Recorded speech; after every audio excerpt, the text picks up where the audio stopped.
Je suis Abdelhadi Belachap, maître de conférence à l'Université de Nantes, rattaché donc au laboratoire CODIRE, donc construction discursive des représentations linguistiques et culturelles. Mes recherches s'inscrivent dans ce qu'on appelle une ontologie sociale.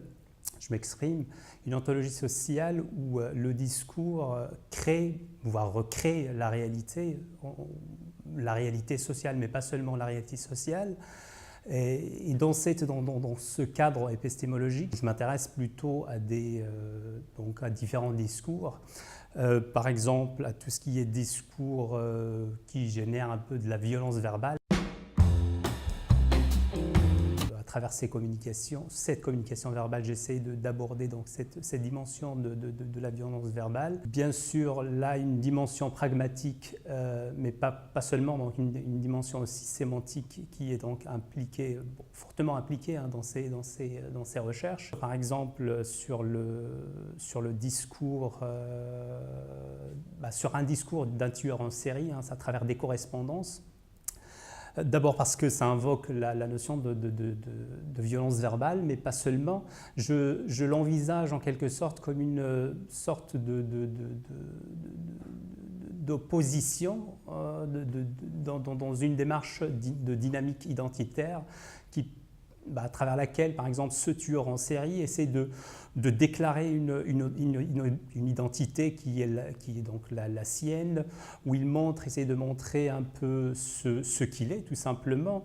Et pourquoi je m'intéresse par exemple, à cette dimension de l'identité, de la dynamique identitaire? Tout simplement parce que le discours, en quelque sorte, crée une certaine réalité sociale.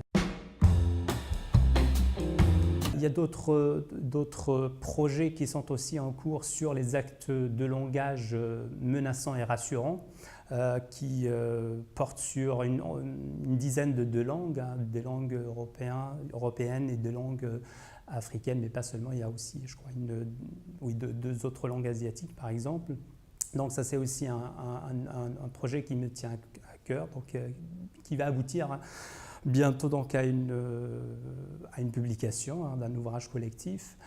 Dans le cadre du réseau R2DIP, on essaie aussi de collaborer dans une certaine façon, en travaillant dans le cadre de l'analyse du discours, chacun de son point de vue. Bien sûr, il y a des points communs entre les membres de ce réseau.